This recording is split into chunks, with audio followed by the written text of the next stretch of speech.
can definitely influence her to have a desire to submit to you.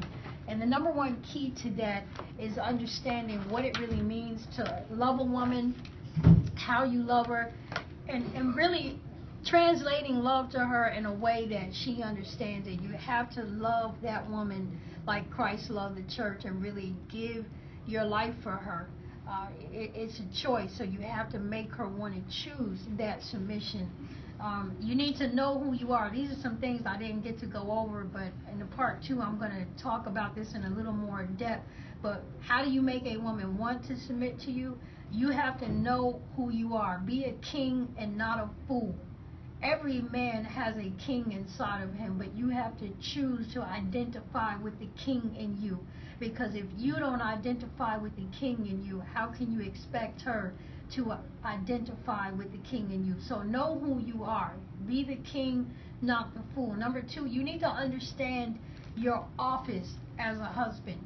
You know, being a husband is an office. Being a wife is a husband, and you need to understand your office. You are a prophet, a priest, and a king.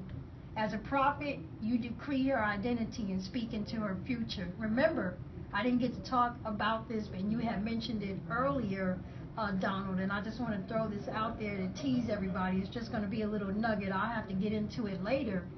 But you talked about a woman knowing who she is, but remember, in the garden, it was Adam's responsibility to name all of the animals. And whatever he called the animal, that was its name.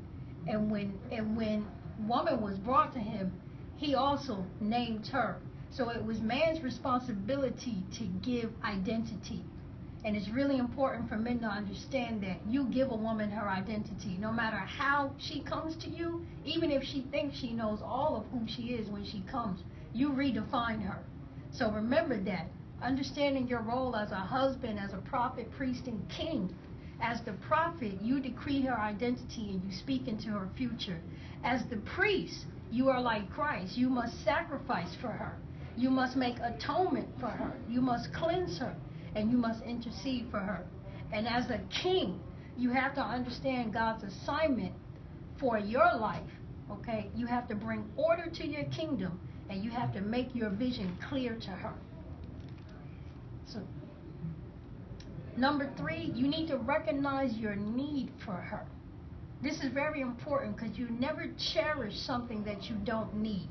There's a difference between wanting something and needing something. You need to recognize your need for your wife. She is the missing part of you. Remember that God went in and he removed a part of Adam's anatomy to make that woman. He left a hole in Adam that could only be fulfilled by that woman's presence. That's not just a desire, it's a need. So in order to truly cherish your wife as your own body, the way Ephesians tells us to, you have to understand that she is your body and that you need her. You don't just want her, you need her. And you only need one. He only took one rib. He didn't take 12. He didn't take 23 or 12 ribs, 24 ribs, whatever. He only took one. You only need one woman to fulfill your assignment. That one woman fulfills your assignment. All the others only gratify your flesh.